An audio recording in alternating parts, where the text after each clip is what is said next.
Robert Bartley Cummings, aka Rob Zombie, first rose to notoriety as the leader of 80s US metal band White Zombie. After releasing 2 platinum-selling albums, they broke up and Rob embarked on a solo recording career with Hellbilly Deluxe, but he's since become much better known for his efforts as a writer and director of horror movies. In 2003, he cast his wife, Sherry Moonzombie, in his debut effort, House of a Thousand Corpses, which went on to be a surprise hit.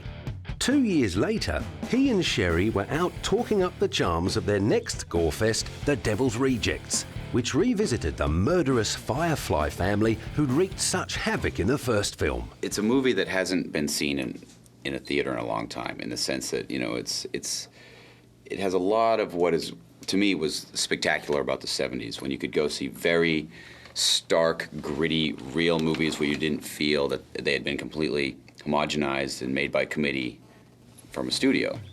Rob admitted he was out to shake audiences up. I mean, I remember as a kid going to a movie and be like, every time I go to the movies, I feel like, oh my God, I've never seen that before, as opposed to now, not just me, but the general public always has that feeling of like, yep, seen that before, except it was called that last time, and I'm, you know, so I think that for a whole generation of people, it's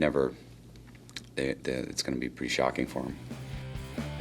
One of the scenes in The Devil's Rejects was so shocking, even one of the actors had to walk out. Doing a disturbing scene in a movie, of course, you have to do it 8 times because there's different angles or different takes, or, you know, you have to move the cameras around. So, you know, after about the second time of doing that scene with Priscilla, I walked out the set. I was really feeling bad about it, and you know, it was kind of, you know, squeezing my guts, and there was Rob standing off the set, and I just said to him, I said, I'm feeling bad about this.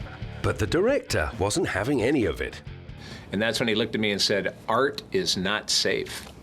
And that freaked me out. And that was actually the greatest thing he could have said to me, because it reminded me, this is nothing personal, you know, this is what we're doing. We're depicting this, we're not promoting it. And, you know, and that really helped me out. That kind of got me through, you know, a lot of those scenes. Rob didn't go any easier on his wife. You know, I don't get any special favors because I'm his wife. He treats each actor on an individual basis because every actor has a different personality and they're different to work with, so you have to talk to them differently to get them to go other places. You might be able to explain how you treat other actors. Yeah, no, I mean, a director's job is to completely manipulate the actors without them knowing it, and it takes a different sort of manipulation for each person. And if anyone knows how to manipulate me, it's Rob. The manipulation began all over again 2 years later when Rob was approached by the Weinstein Company to direct a remake of 1978 slasher classic Halloween. His initial reaction was to say no. Well, because I think remakes are pointless.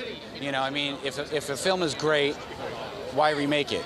If you're going to remake it, you have to make it completely different, because it has to be its own experience. And that's what he did. Basically, the first 2/3 of the film are 100% different. You know, it's young Michael Myers, his life, leading up to the night he commits murder, and then the second part of the film is young Michael Myers growing into an adult, locked away in the sanitarium.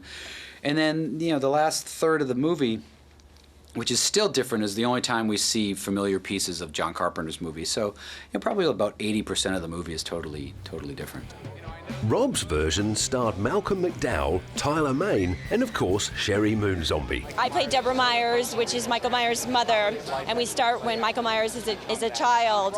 And Rob wanted to humanize adult Michael Myers. So by starting with Michael as a child, then when we jump to Michael Myers as an adult, you can see the child, you know, behind the mask, the child's face. So he did a great job of humanizing Michael Myers. He also did a great job at the box office.